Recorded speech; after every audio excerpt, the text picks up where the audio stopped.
Hi minasang! For today's video, sobrang busy namin dahil meron kaming boodle fight. Ngayon kasi namin isa-celebrate yung birthday ng brother-in-law ko and ni Bunbun. Meron kasing pasok nung Friday and Saturday kaya wala kaming time para mag-celebrate. Kami lang kasi ni Daddy at nung mga bata ang nagyasami nung birthday ni Bunbun. Kahit pa paano, ma-celebrate namin ng family namin. O diba, nakiki-voice over din tong si Bunbun. Ito nga pala yung ginawa kong cake.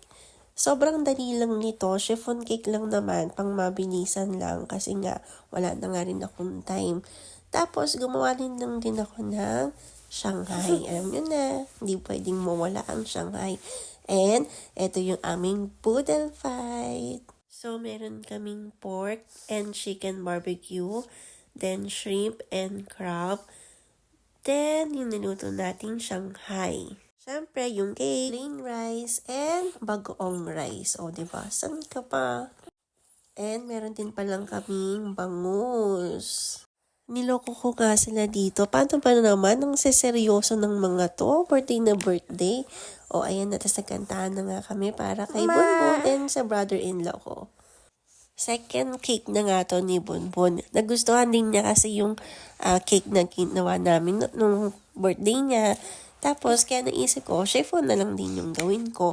Actually, dapat dalawa yan. Kaso, wala na pala akong ube. After nga niyan, kumain na din kami. Then, nag-open ng gift si Bunbun. Thank you po pala sa mga nagbigay ng gift. Tingnan nyo naman tong batang tutuwang-tuwa.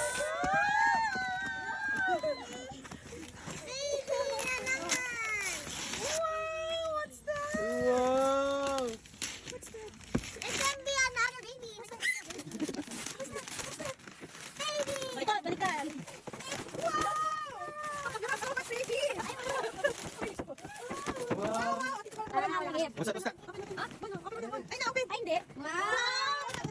Ay,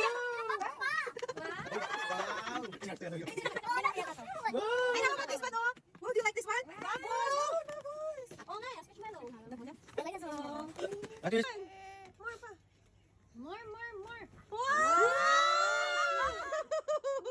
Mami, meron pang laman. Mami, meron pang laman. What's that? Mami, may nagbubo, not you. What's that? Bunbun, meron pang laman, oh. There's more. Oh, my dress! Wow! oh, Grace! Pretty naman. Ayaw na, Grace. Ayaw. Oo nga, nasa labas tayo eh. Baka mawala. Yay! Say thank you. Grabe tong batang to. Alam mo yung na-appreciate niya talaga lahat ng mga regalo sa kanya.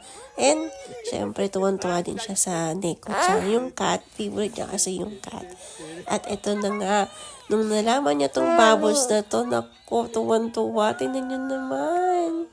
Mahilig din kasi siya sa bubbles. Kasi kapag nagkalaro sila sa bathtub ng ate niya, naku, yan ang ginagawa nilang magkakapatid. At eto nga, may pahabol pang regalo galing sa ninong niya. Tignan niyo naman, no? Mami, meron tayo nito. Ay, meron tayo nito pero natutulog, diba? After nga niyan, ayan na, nagpababa na tong batang to. Sumasayaw pa kasi gusto niyang itry yung bubbles. Nung una kasi ayaw niya pang hawakan. Siguro, naninibago siya sa natatakot pa. Pero nung nakita niya na sa mga ate niya, ayun na.